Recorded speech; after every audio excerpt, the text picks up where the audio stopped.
Hey everybody, thanks for checking out today's Multiphonic-a-Day. My name is Ben, I'm a bassoonist based in Chicago, and today is Monday, March 30th, 2020. This marks day 17 of my self-isolation, and today is episode 14 of Multiphonic-a-Day. Today I'm going to be sharing with you a multiphonic that I just recently learned about, and it's one that I've been really enamored with in the past couple of weeks. This is the clip, and you'll find out why I call it that soon.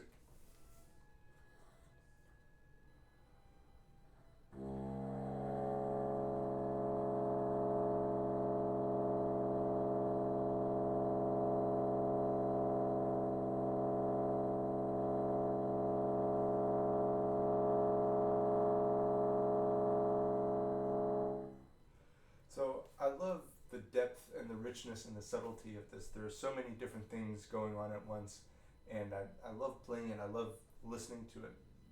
This is a multiphonic that I also discovered in playing some of Pierluigi Bologna's music.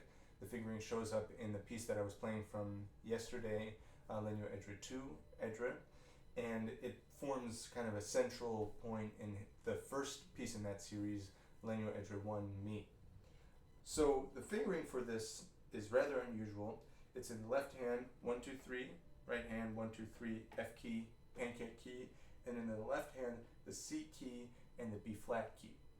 Now, a bassoonist looking at this diagram will immediately recognize that it's rather unusual to be able to depress the B flat key without depressing the B key, because the thumb has to cross the B key in order to push down the B flat key. Now, some bassoons have a special extra attachment on their C key that's right next to the D key, and this enables some facility in the low register when there are fast passages, and that makes it really easy to grab the low C and then also depress the low B flat without hitting the low B. My bassoon unfortunately does not have that key, and so as I was learning this piece Legno.Edre 2, I was scrambling to find a solution for this without having to get a new key added to my bassoon, and it forced me to get creative, and I found a solution that I'm actually pretty proud of, mainly because it's so simple. What I've done is I've taken just a simple office clip, standard thing that you could get at any office supply store, and the only thing that I've done to modify it is I put some gaff tape, some small strips of gaff tape over the edges here so that when I attach it to my bassoon, it doesn't scratch the key. So basically the way that I do it, what I figured out, I hope this shows up on the video, is I put this around my low B flat key like this, and so then when I'm playing the low C key with my thumb, I can reach up and depress the low B flat key like this while leaving this key undepressed and leaving this hole here open, which is necessary to get that multiphonic to speak.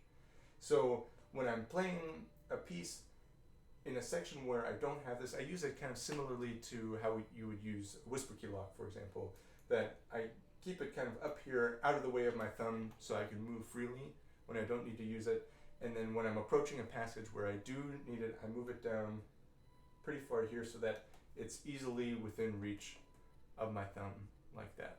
So that was the solution that I found for this. It works well. You just have to be really careful if you're moving it in the middle of a piece that you place it on there firmly, because I have, while practicing, several times had it fly off, which is a little bit scary.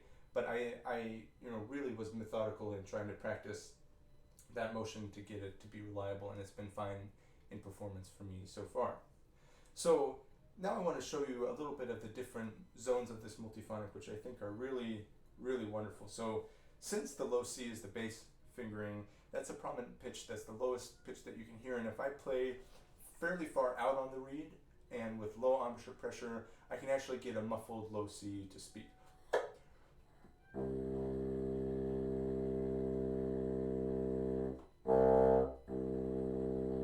Which actually might be a nice trick if you just have a super exposed low C that can't be too sharp.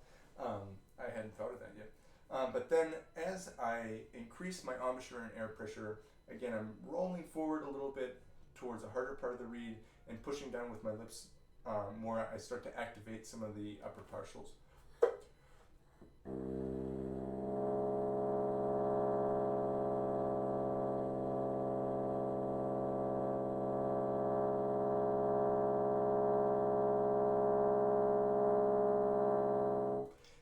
the version of the multiphonic that I think I like best, because you still have this really beautiful muffled low C in there, and then you have these shimmering dissonant overtones in there as well.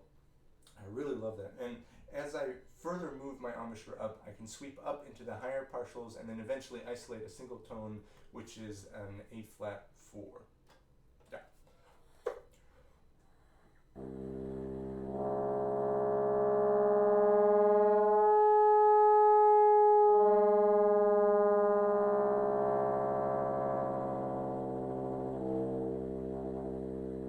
So essentially you have 4 zones within this multiphonic, all of which are easily accessible and sound really nice, which is rare. So you have the low C, C2, and then you have this, the C plus some of the overtones in there, and then there's this dissonant beating that can be isolated. It centers around a G and an A flat at the top of the bass clef staff, so that's G and A flat 3, and then as I continue to sweep up, I'll isolate just the A flat 4.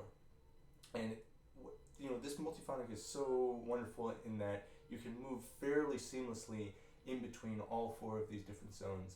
I really, really enjoy that.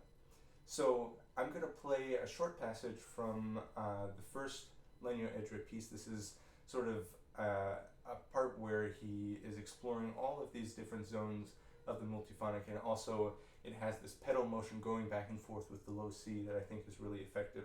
So I'm going to play a couple of measures. This is from the 3rd page of Legno.Edre 1 Me, just to show you this in context, how some composers have used it.